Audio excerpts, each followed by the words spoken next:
So often I get the question, is Bud Kraehling really a weatherman, or does he just read some information prepared for him by someone else? Where do you get your weather from, Bud? Well, a lot of it comes out of the West. I mean, all those charts and graphs and instruments you use. Oh, well, they don't mean very much. I usually call the Weather Bureau. Call the Weather Bureau? Yeah, I say, hi there, what's the weather? And I write it down, and then I say it out loud to the folks. I was born in a small town in Illinois on the Mississippi River, and we moved around quite a bit in that area, and my dad always had a grocery store, and I helped him out. I was the delivery boy. And I tell you that because that leads into my first radio job. A friend of mine was working at the local radio station, WCAZ, and it was a 100-watt station. And he came to me one Saturday night to say that a couple of other fellows had gone and gotten better jobs, and he was going to be alone starting Monday. Why didn't I come over and maybe I could help out? Played 78 RPM records and did a little newscast, and that was mostly a music station. So I went over Monday, and the manager was still there, and he said, well, why don't you try it and just see what happens. And you could, they didn't pay any money, but they thought of it as a school. So I stayed, 6 months or so, and I got a little bit better and playing the records and talking and doing a short newscast and maybe some interviews, and we'd go out once in a while to cover some remote. And then I got a chance to go to a larger station in Galesburg, Illinois, which is a 250 watt. And there I got paid. That was a big deal, not very much. So I did, I was one of the studio announcers, and we had music programs and a newscast, and it was run by a fellow that had come from Chicago. His name was Howard Miller, and he was big on sports. He had about a half-hour sports program, and he covered everything in this little town in the way of sports, kind of football games and basketball games and things like that. So I was drafted, and I got a 4F, and then I went back to work there, and I was married in 1943. And then in 44 I was drafted, so I was in the Signal Corps for 2 years, from 44 to 46, and my first wife, Natalie, meanwhile moved to Minneapolis to be near her father, who was up in northern Minnesota. And both she and I had been in radio at Galesburg, so she got a job in radio, and I came back and joined her after being in the Army. And after several months, I caught on at WTCN. They were just starting their FM broadcasting, so I was the FM announcer, and I did all the music for that. One of the first, I think it was the first FM station in town, and I think the engineering department had wanted to go to FM because our regular AM signal wasn't the best. So I think their thinking was that when you go to FM, it's static free and it should be really good. But I think the drawback was that very, very few people had a receiver. In fact, one of my memories is that after I was playing music all day long, we had just occasional program that was not music. And I was playing these big old ETs, I think they call them, and I kind of divided up. I had some Hawaiian music and band music and some jazz and some string ensemble and some heavier symphonic works, and I made 15-minute programs, and that's all we had. So I got into radio at WTCN, and the owners got a TV license, and in 1949 we moved from the Wesley Temple building over to 9th Street, which had been the Radio City Theater building. So we started out and just ran movies for a while, and everybody was excited about being in a new industry, and it developed so fast. And a couple of us said, well, it developed so fast, we were kind of hanging on to it as it moved into the morning and and then into the night, more and more programs. It was locally owned, and part of the ownership, Bob Ritter had an office at our TV studio building, and I think I heard him say that that the family didn't think that there was much future in TV. They gave him the job and said something about, boy, if you don't make a success here, you're going to Fargo, or something like that. And, but it obviously just boomed as an industry. It just became so popular, and TV sets were just in demand.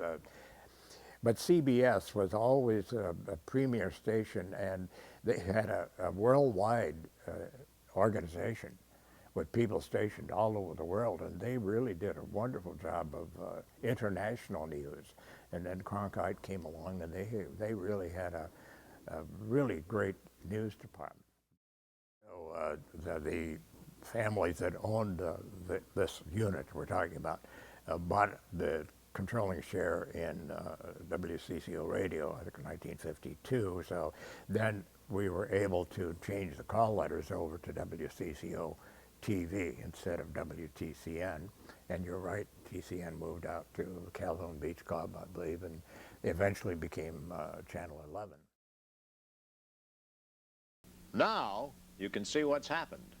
Try Super Koki, the brand new hair tonic. It comes in this very familiar bottle, and you can drink it, or you can put it on your hair. I don't think I could manage my hair without it. Try good old Super Koki. Okie dokie? I think I just gained confidence of what I could do, and had never had any real stage experience or experience in TV or doing commercials on TV. But I think we were, all of us, Dave Moore and John Gallus and Bill Carlson, we're all just kind of swept along, and we kind of learned as we went. And then it got a little bit easier to do commercials on camera. Yeah, I think part of it is confidence that you think you know what you're doing, and you know the product, and you can talk about it. Sometimes a little scary because you're just standing there, and this is all live, and you're holding a product, we'll say, and talking about it, and there's nowhere to go. You're just there, and you have to make sense out of it. But I think you get more confidence after a while, and you're able to handle those situations. Well, then gradually, all the commercials now are on tape. The Shell Oil Company and your neighborhood Shell dealers present the Shell Weather News with Bud Kraehling. Good evening, everyone. Well, what with sending the youngsters back to school? The first, there was not a news department yet, but the idea came up about doing weather at 10 o'clock, just a 5-minute weather forecast without news or without sports around it. And I think possibly, you know, a lot of things were governed by if you could sell it. If you had a sponsor, then it got on the air. So there was a sponsor, a Tasty Bread, and it was a standalone weather forecast at 10 o'clock. And Bob Franzen was asked to start. But he'd already scheduled his vacation, and after he was on, say, a month or so, he went on vacation, and then I was picked to be the substitute while he was gone. So I guess I thought to myself, well, boy, I sure lacking in the knowledge of weather, but you know, I've done a lot of commercials. So I don't know if I thought this in some, but this was the result, I think. So I spent a lot of time on the commercial, and there again, it was all ad lib and mostly holding up a loaf of Tasty Bread and squeezing it to show how soft it was. And you talked about it being baked while you sleep, and then it would be fresh in the morning. And I think I spent more time on the commercials than I did on the weather. Well, that went over really well with the sponsors. And when Bob got back from his vacation, I had the job. According to our radar weather picture, we should at least have a sprinkle in our Twin Cities area. Oh, yes. Yes. One of the primitive, you know, I know the ownership came to me and said, I think it was a surplus Navy equipment at the time. They put it up in the Fauché Tower. But it was so hard to know where the storm was because there were no markers on the face of the radar. So it got to be kind of a guessing game, and I devised a system where I had a white pointer and we'd have a close-up of the radar screen, and I would use the white pointer to point out where the Twin Cities was. And it was quite primitive, and they wanted me to use it as much as possible.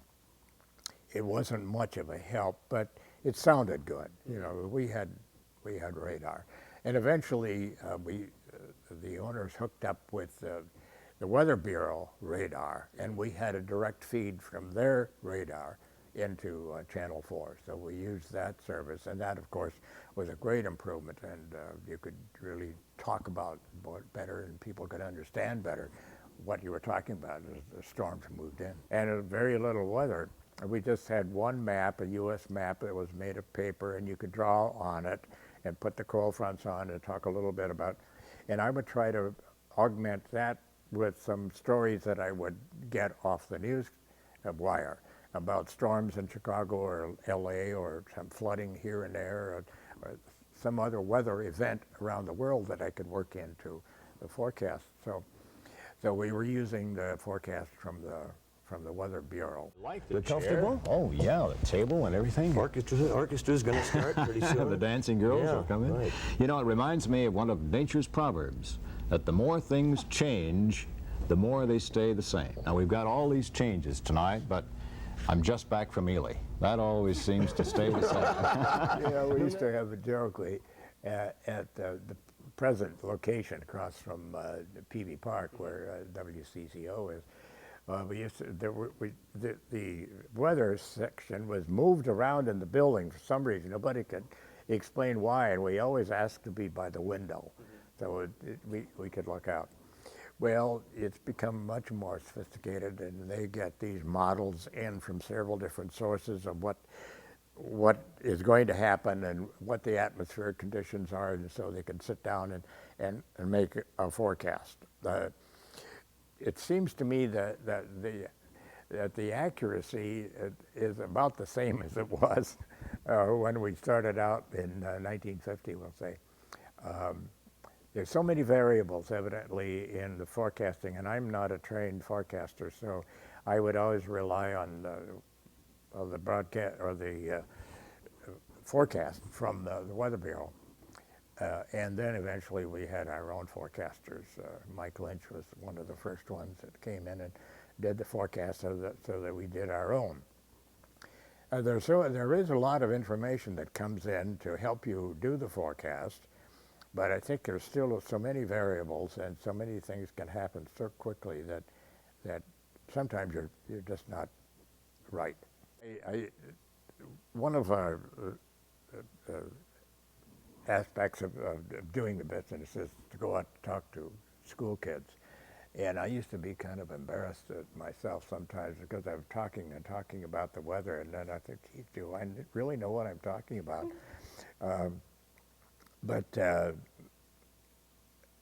It's sometimes just embarrassing. And then I thought, well, gee, it would have been nice to have more information. But I did go out to the Weather Bureau a number of times and talk to Joe Strube, the man who was in charge at that time, and got some tips on how to do the forecasting and what the cold fronts look like and how they work and how the stationary front. And so I picked up a lot of information just going out to the Weather Bureau. And then I did pick up a couple of books that gave me some, but I never thought of myself as a meteorologist.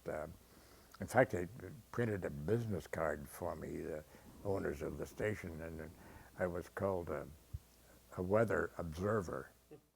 Evolved into, then gradually they hired more people, some people that had been in newspaper work or in radio, and it was hard to find anybody that had any TV experience. It just wasn't any across the country, so most of the people who came into the news department had been newspaper or photographers, and they assembled a unit to do the news, and then gradually put in the sports. So it evolved into a half hour of about 15 minutes of news, 10 minutes of sports, and 5 minutes of weather. Good evening, everyone. This is Channel 4's 10 o'clock news, weather, and sports. This is Dave Moore reporting the news tonight for Minnesota Blue Cross and Blue Shield, the most popular plan. Then Dave Moore was hired, I think, about 1952. He had been in theater at the University of Minnesota, and he had a job at a radio station in Michigan, but he was home for a vacation or something, and I think he had heard that CCO was looking for another announcer. So he and his wife Shirley were downtown, and Shirley went to the movie at Radio City Theater, and Dave came in and auditioned. Well, the audition was about a 1-minute newscast that was fed into the theater from WTCN studios. And Shirley was in, she heard Dave's voice, and she later came back and she saw him and said, "I knew you had the job because I heard you on the radio in the theater." So so gradually then he got to be the newscaster, and Dick Anroth was doing sports, and then later Hal Scott. And I was, Bill Carlson and I work out of the weather department, and I did it through the week, and Bill was there on weekends, so it was kind of a two-person weather department. And sometimes it was a little hard to handle everything with just one person being on, because of storms, and it's so hard to keep up with storms and to be accurate about the storms and to be helpful about any of the storms and tornadoes and thunderstorms. And the famous time that I vividly remember was in May 6th, 1965. The storm started about 6:30, and I'd done the newscast earlier. And we had a teletype just outside the announce booth where we worked out of the booth and did call letters and any commercials that needed to be done. Well, there was a bell alarm on the teletype, and it started ringing, and I could hear it. And these things were really immense storms and just came up so fast, and it went up through the Lake Minnetonka area and then up toward Fridley. And there were just, I've forgotten now, but a number of tornadoes and lots of casualties. And we hadn't dealt with a big storm like that on TV. Radio, I think, had some, history of doing that.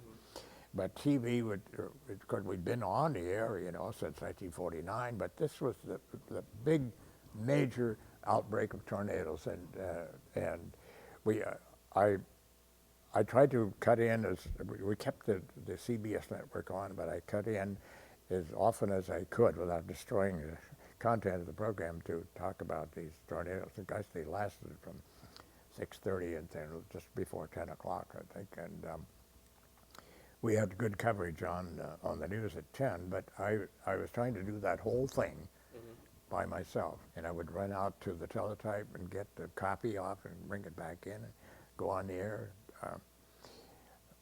Well, we did the best we can. The best coverage was done by CCO Radio. They asked people to phone in and tell them what was happening in their neighborhood.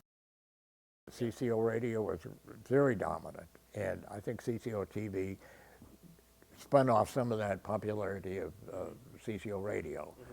And so I think they tried to keep these businesses separate some way. The only person who, in a major way, that came back and forth from radio to TV was Cedric Adams. He was so popular on radio, and he had a newscast at 6 o'clock on WCCO TV. They were really competitive. There were two different buildings, and I think there was a thought in management that they were sort of leery about antitrust issues, because they owned some part of a newspaper, they owned radio station and the TV station. Right. And would there be some problem? No problem ever came up, but I think they were concerned about that. So initially, the major newscast was at 10 o'clock at night, and the second major cast would be at 6 o'clock. So we had 6 and 10 originally. Then they expanded, and they had news at noon, and then they experimented for a while about news at 4 o'clock, 5 o'clock, and 6 o'clock, and then at 10.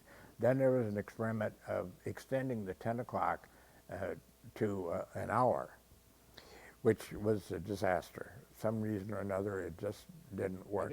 I think one of the funniest is just before we started doing this, Meg Benson, who was directing the program and wrote the program tonight, said, "You've got 1 minute to celebrate your 40 years." 40 years. She said you get 15 seconds extra when it's 50 years. All right, I'm going to start right at the top. This is. It was amazing, and I can't tell you, how it happened. But I started working for the company in 1946, and I lasted 50 years to 96.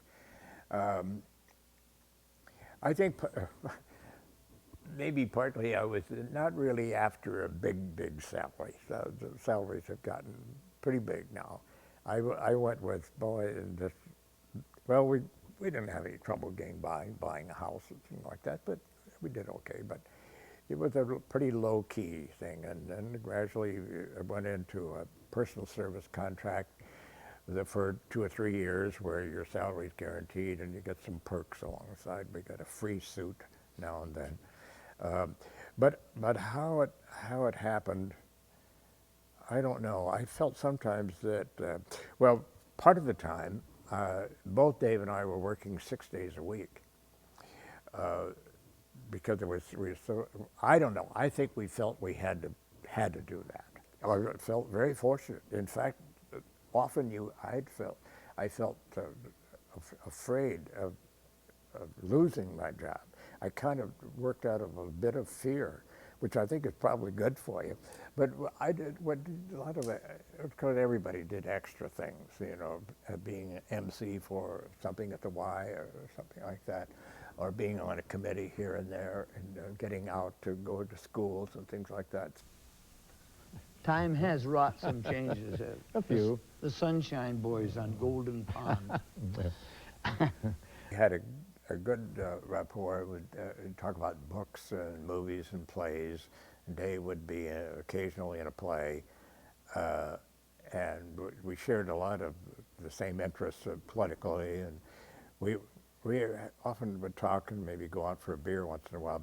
We appreciated each other. In fact, we were talking one time, Dave and I, on the air, and we chatted a while for something or another, and he said, we're such a comfort to each other. Maybe that was it. And one other thing that we developed, but it got to be widespread and still used today, Dave called it happy talk, between the news and the weather. And really it does make a lot of sense to have a bridge there instead of just going like that, pop into the weather, that there's some way of connecting the story and leading into weather. So I think most nights we got fairly good at doing something like that, and that was all ad lib, and we thought sometimes it was kind of funny. But Dave said, I think we brought a curse to the whole industry with this happy talk. To bring bad news to people who have already been hit by bad news. Well, Mike Fairborn was the first meteorologist that they hired, I think in 1972. And, I was kind of scared in a way, because he was now going to do the 10 o'clock, and I'd always really loved that 10 o'clock program. And but I was still hired, and I did the noon then with Bill Carlson, and I did then for a while they had a newscast at 5 o'clock. I did that, but Mike Fairborn did the 6 and the 10. Those are the major things. So it was a little scary, what was going to happen to me, but I lasted then from 72 to 96, and I guess I felt sort of threatened, because there was a change, and I wasn't sure how much of a change was going to happen. Well, that was really the station. I guess I really didn't mind. I did do some work. I did some work. I learned how to handle a computer, use the software and the maps, and was that the biggest change? That was a major change. But I learned some of that technique, and I was able to be a support. And I would come in, and part of the time I was working half days, but I came in and made coffee in the morning, and did some backup, answered the telephone, did some computer work, and went out to lunch. It was kind of pleasant. That's a good job. Yeah, I think so. That everything was kind of tapering off, and when you think about it, that's much better, of course, than having somebody say you're out right now. I said earlier, I had what they call a personal service contract, which spells out some of your activities and how much money you're going to make and what they want you to do. And it would be, say, for 2 years. Well, at the end of 2 years, the management would come and say, kind of, what do you want to do? And I said, geez, I'd sure like to stay another year. So I did that for a couple of times, and then I said, how about if I go to 50? Just, that'll be fine. So then I wasn't on the air. So it was a gradual tapering off, and I think I've felt much better about that than just an abrupt leave. Oh, my birthday today, so I'm 94 today. People ever come up to you and say, didn't you used to be Bud Kraehling? Yeah, I love that. Every once in a while somebody would come up and say, oh, they recognize you. That's a famous line. Didn't you used to be Bud Kraehling? Here we go.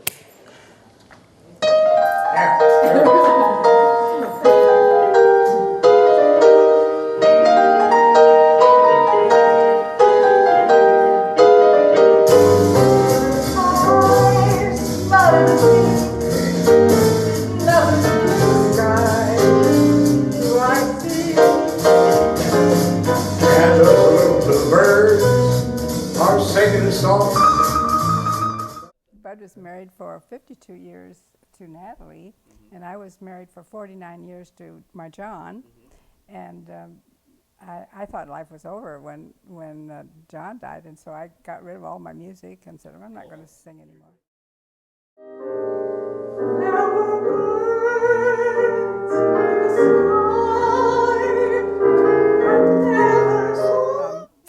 I decided to get rid of all my music. I sold my piano, and I said, I'm not going to sing anymore. And then a couple years later, I decided, well, maybe I'll join the Fogey Follies and sing a little bit. Then I met Bud, and then I decided that I was really going to sing a lot of stuff. How did I inspire? Inspire? Oh, Shirley inspired me, I think. You inspired. How do you inspire I inspired one another. Well, I think that we fell in love. We started, actually, he asked me for a date, and we went out on a date and discovered when we were talking that we liked the same things, and that we had the same political party, and like you say with Dave, we were a perfect fit. And of course, he's a little bit older than I am. I'm going to be 87 in October, so I'm just feel like a kid all the time because he's 94 now. You're 94. Wow. I don't know how, we just were talking about singing, I believe, and I'd sung in the church choir when I was a teenager, but not really. I knew that his voice, of course, he has a unique voice. You hear this voice, people hear this voice, and they turn around, oh, that's Bud Kraehling. They might not recognize his face, but they recognize the voice. And I wondered what that voice would sound like if it were singing. So, and I'd taught voice for 20 years. And so I thought maybe I could help him and we could see what would happen. And he has a beautiful singing voice, I think. I mean, he's not a trained singer, but he has his own style. And we've never really sung a duet together, but maybe we should try that sometime. Well, it's kind of like a duet. Our theme song for our program is Blue Skies. So we start that, and one of the verses we sing together. Yeah. But it's not really a duet, I guess. Well, we're not singing in parts. No. Singing in unison.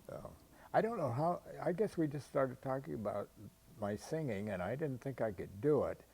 And you encouraged me to do it, so we tried it, and we assembled some CDs that are for background music for singers, karaoke style.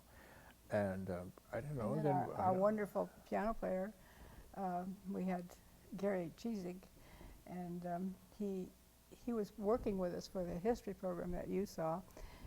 And a few days before the program, his wife called and said that he had died unexpectedly with a heart attack, and we were crushed.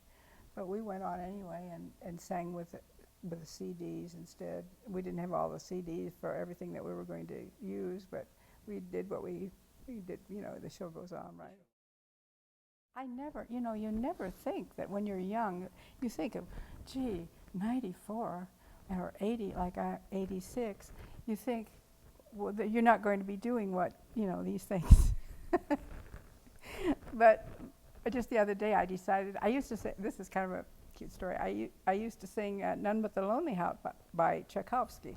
And it's really, the English version of it is really very, very sad, and all to the point of being lugubrious, so you laugh at it, you know. So but I just love the song, so the other day I decided, it was originally written in Russian, so I know what I'm going to. Oh, and then the little girl that lived next door to us when I was no, probably in my 30s, she ran home and told her mother that surely Lockwood really must have a stomach ache because I was singing None But the Lonely Heart. So I thought, well, if I change and sing it in Russian, then it won't be quite so, you know, quite so weird. So now I'm learning the Russian, and I haven't learned it quite yet, but I can sing a few of the phrases. So. It's a great project, though. Right. Yeah. I think those things keep you going. Well, sure, when you're 87 years old and you're learning Russian, well, that's not bad. Yeah, not bad at all. In the evening, I watch TV because I really like TV. I enjoy movies and documentaries and things like that. And Bud reads. He reads. How many hours a day do you read?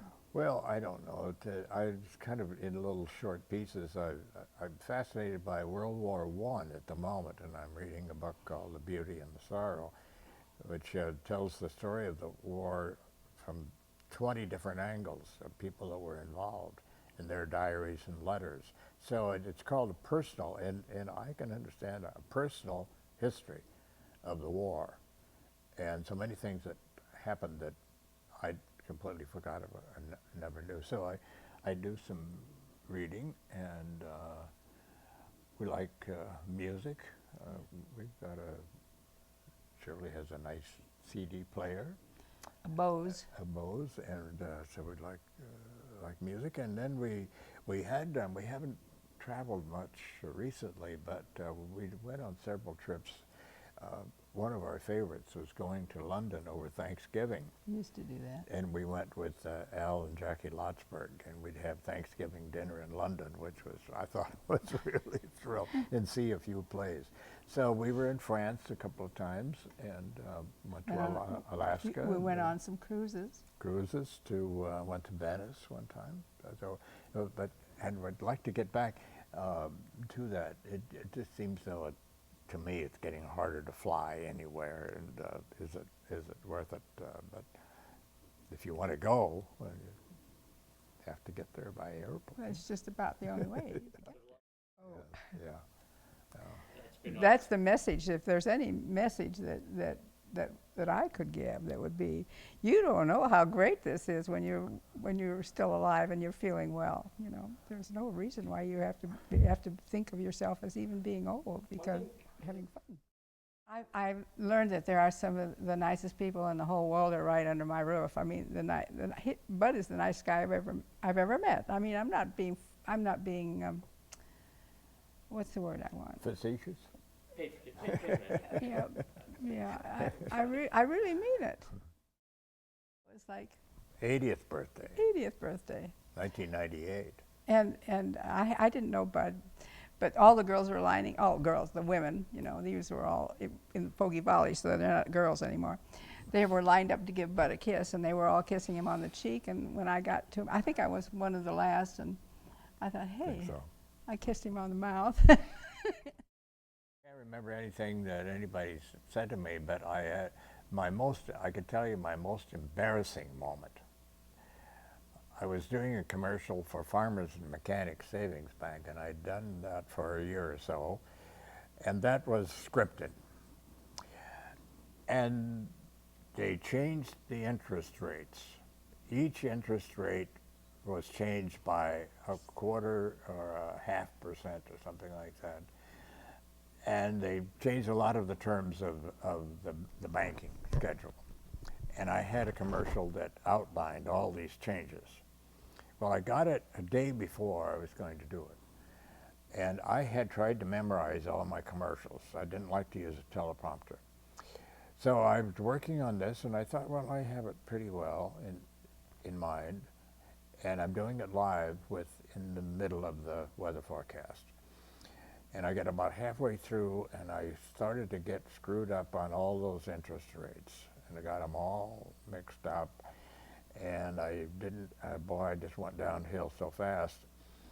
And at the end of it, instead of saying Farmers and Mechanics, I said Minneapolis Savings and Loan. I had done some commercials for them maybe a year before. I don't know what trick in my mind that brought that on, but that I said that, and boy, I went home. I was so depressed. What did you do though when you were in front of the camera? Did you make any? I didn't say anything. You didn't say anything. I just kind of made believe that maybe. Oh, I don't know. Maybe they didn't hear. Yeah, but everybody heard me. His sponsors was. So I was so depressed. I went home that night. I said, "Oh boy, I think this is the end of my career." I was depressed.